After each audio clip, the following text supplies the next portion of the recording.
सावधान आज 7 दिन पर द्वारका नगरी बुड़ी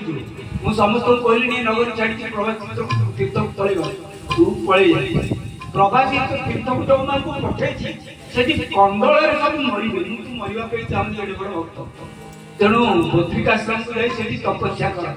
उद्धव हाथ जोड़ कले आश्रम नाम पदरिका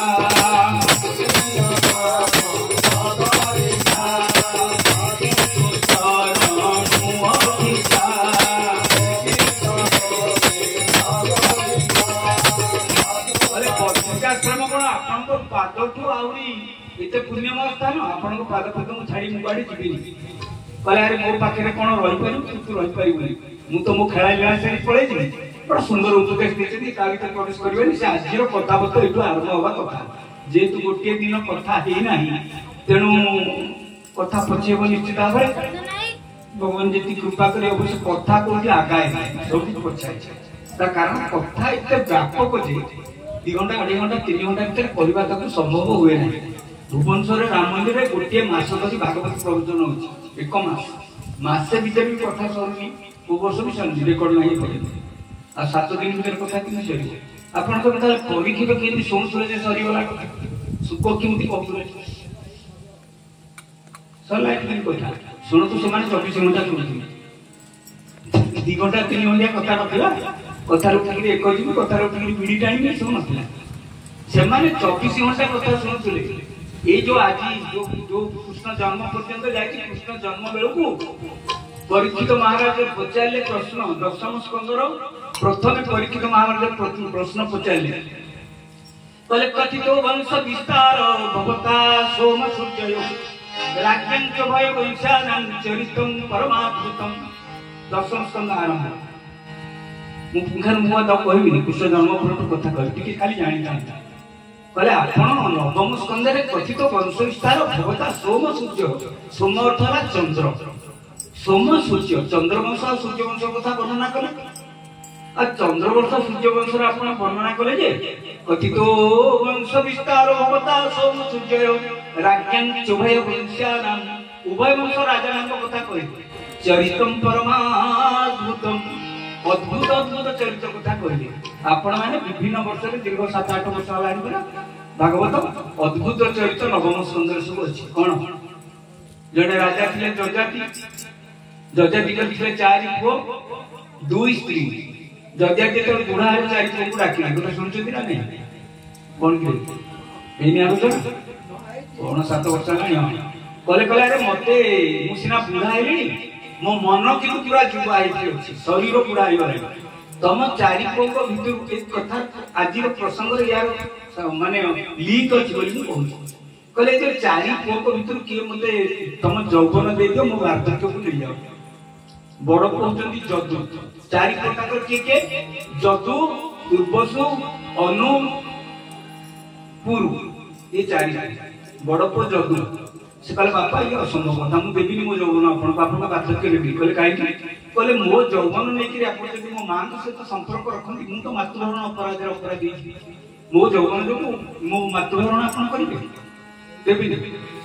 दुर्बस को डाकिले कहले तू तो यौवन दे कहले ना बड़ भाई नहीं कहूँ मुझे कहीं देवी अनु को डाकिले कहले तू कौन कहूँ कहले मुझे कमत आम कहीं आम तो यौवन तो बुढ़ा बुढ़ा हम आजिकल जिन सब कहते बाबा तुम तो बुढ़ा घर बस कहीं पाटी न कर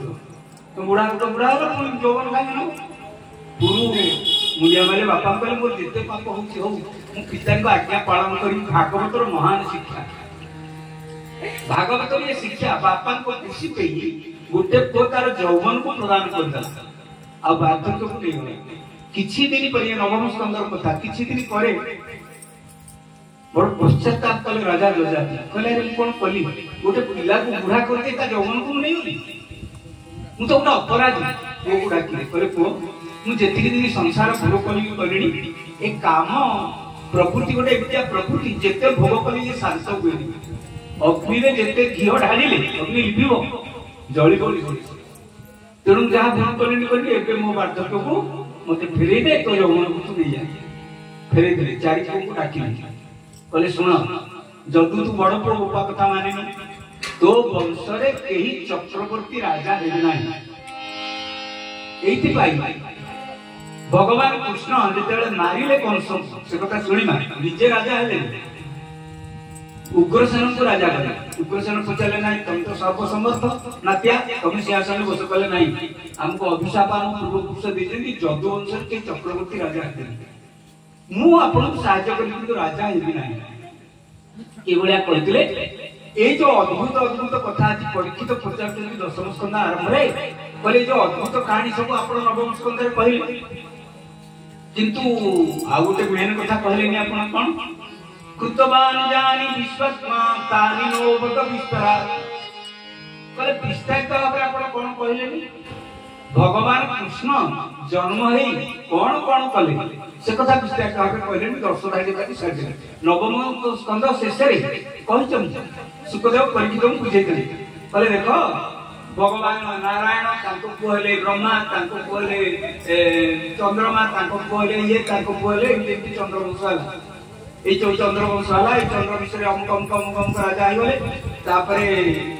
ए जो राजा हेले कि से तम जे थिले कृष्ण को बापा सेले वसुदेव 112 दुंदुबी ताको अनक नाम होची अनक दुंदुबी काई कि वसुदेव जेते जन्म हेले सेते बेले आकाश देवता माने दुंदुबी बजेले आनंद कोन पे को फो राक्षस को मारी तेणु ताकर नाम आनक दुंदुबी अच्छा एई बड़ी भाबरे वंश भगवान कृष्ण जेल खाने रे जन्म हेले नवम स्कंद शेष कथा कहू बोले से जेल खाने रे जन्म हेले जेल खाने अंतर्हित हो गले